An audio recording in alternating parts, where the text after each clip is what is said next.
So what is your message, Terry, for small business owners? What would you tell them during this crisis, COVID-19 here?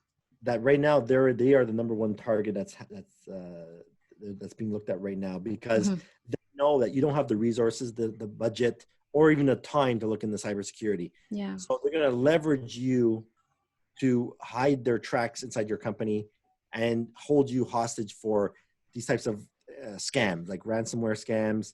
We'll talk about the sextortion scam, right? Yeah. The sextortion scam is basically where you received an email saying, hey, Kathy, you don't know me, but your password is this. And it's your real password. And you're probably freaking out, like, how did the guy get my password?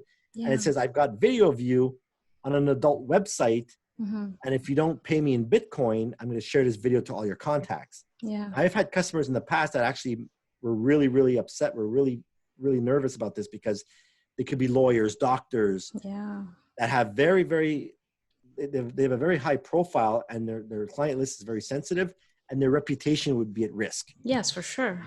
So I know that it's a scam. There's a good chance nothing happened to their machines, but they still want me to come in and do an investigation or clean up or fine tuning, just all that stuff. But the way it's done is your password was used on a website that got hacked, and all the database got cracked. Okay. So if you've got a bad password that's linked to your Kathy email, it's going to send you the link saying, hey, this is your password and pay me. So some people will say, oh my God, it's my real password. Or some will say, well, this is weird. It's a password I used 7 years ago. I don't use it anymore. How'd they get this? So you're able to help them not to be fallen victim of this?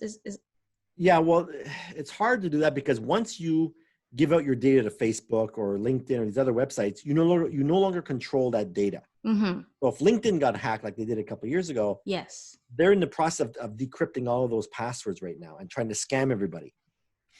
So I can't protect LinkedIn, right? They have their own security system. No, but I mean, your client, do they have to pay? Is it for real? Most of the time it's not for real. Okay. It's because they've used that method. So the scammers are just out there. They're fishing for money. And a lot of times they don't even know you got hit. And they wake up one morning, oh, $1 million showed up in my account, or a couple of grand.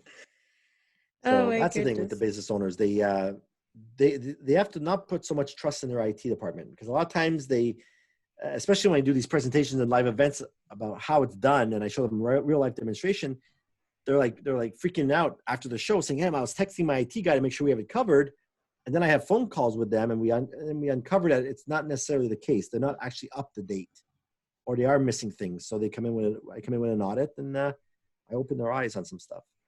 Because the IT guy doesn't quite, I don't know, maybe is not looking at these things, or they're not trained. Not trained right? For that. It's like going back to your family doctor analogy. Yeah. He's a general physician. He knows a little about a lot, but with the cybersecurity guys, we're specialized in either in hacking or forensics, whatever division we're going to be in, but we're specialized. Yes.